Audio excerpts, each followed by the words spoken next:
I was consistently doing really well, and I had won lots of awards. I was making good money. But deep down in my heart, I was like, I'm not at peace. Like it's not enough for me to make a lot of money.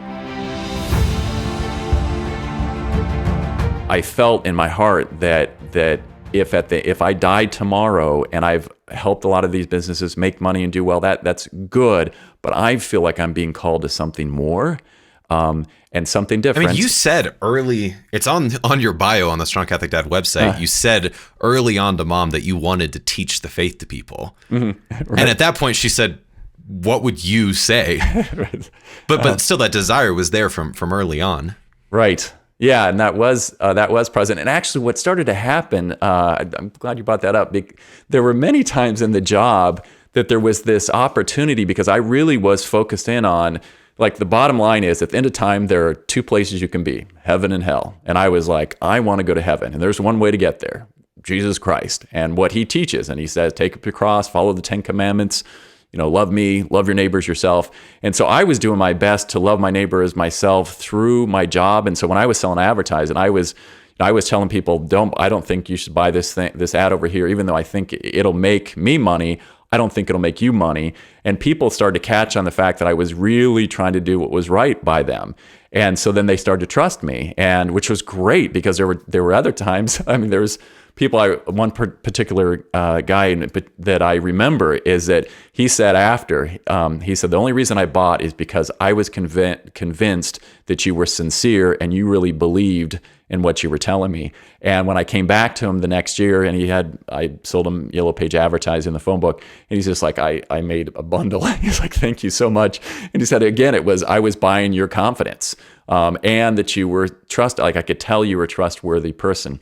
So, but what happened in these situations, which I really relished, is that there were a lot of side conversations that would go into the meaning of life and why we're here, and like what. They would be faith conversations, and oftentimes people say, like, well, they kind of almost whisper, like, what denomination are you? Are you Christian? Or are you because there's something different about you? And so I was realizing that there was an advantage to my job, is that I was able to connect with people in ways we never would have had that conversation if outside of the fact that we had to be together for business to get something done. So that was a great opportunity. And I did have this desire to be like, you know what, I don't even want to talk about the business stuff anymore. Let's talk about your family, your kids, your faith, like where are you going to be, not because we kept talking, well, what's your 5-year plan? What's your 10-year plan? What's your plans for this business? I want to say, what's the plan for your life? What's your million-year plan? So like that was lighting up my heart. That's what I wanted to talk about. And so it was funny when Maria, when you repeated what she said, you were a lot nicer. She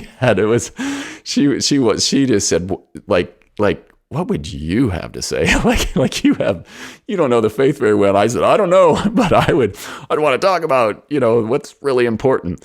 So, but God continued he did two things through that. One is he never let that desire die. Like it continued to be stoked, where like I wanted to do that more and more.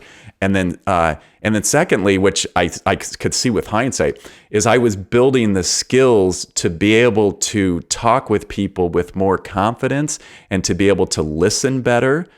So to listen and to respond. And I had a prayer experience at some point where I was complaining to God, and I was just like, Lord, well, why do you have me in the sales job? And it was late at night. I was driving home, and I got the impression that our Lord said, well, like, because, this is where I want you. I was like, I know you get what you want, but like, why? Like, why am I here? And I got the impression that he said, and I didn't hear audible. It's just the thought that entered my mind, which wasn't the thought that I would have had on my own. It just like came into my mind was, I want you to sell me. And I remember just stopping at the time like, oh, like I wasn't thinking that. And wow, if that's what you're doing, then I'll learn what I need to with sales to understand, and I learned that the root of the word sales is to serve, and you really serve well. When you sell well, you serve the person. So it became this foundation for what I did next. But it was that constant drawing of my heart. And so he was giving me the opportunity to talk about really important things with people and still make money, build skill, and then move on to where, into further jobs that I was able to do more with the faith. Not right away, but it happened eventually.